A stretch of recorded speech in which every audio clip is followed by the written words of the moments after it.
요세프 프리츠의 범행은 그것이 끝이 아니었습니다. 또 있었어. 요세프 프리츠리 자기 딸 엘리자베트를 성폭행해서 낳았던 아기는 모두 7명이었습니다.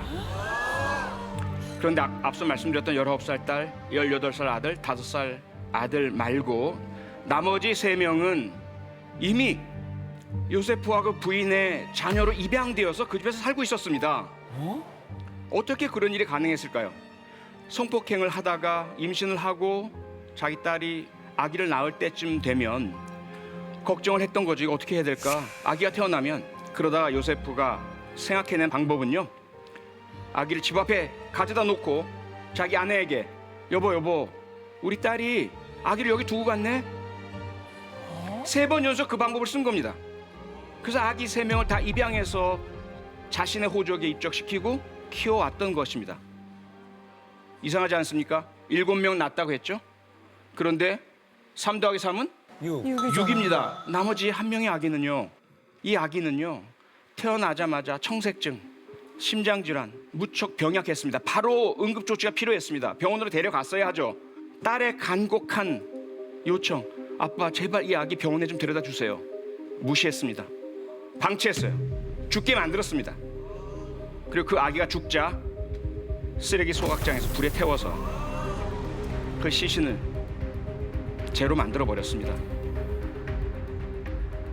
6명의 생존 아기들 모두 유전병들 다 앓고 있었습니다. 병약했습니다.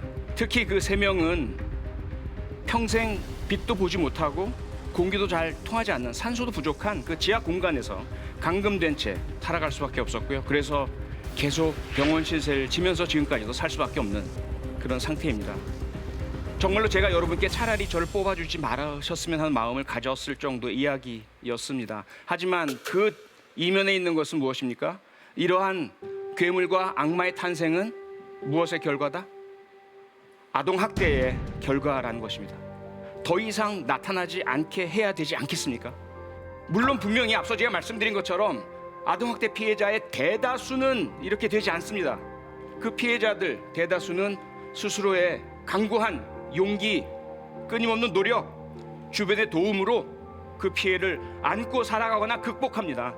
그래서 절대로 다른 약자를 괴롭히지 않겠다, 내 자녀는 결코 학대하지 않겠다, 혹시라도 나 같은 불행한 어린이가 생기지 않도록 내가 할 수 있는 시민의 역할을 다 하겠다, 이렇게 살아가고 계신 겁니다.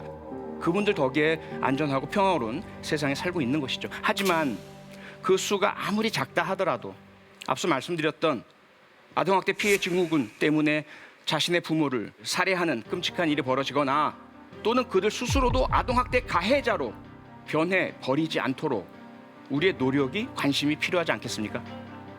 더 이상 이제는 아동학대가 남의 집안일, 타인인 남인 내가 개입해서는 안 되는 일, 사적인 문제, 이렇게 치부해서는 안 되지 않겠습니까?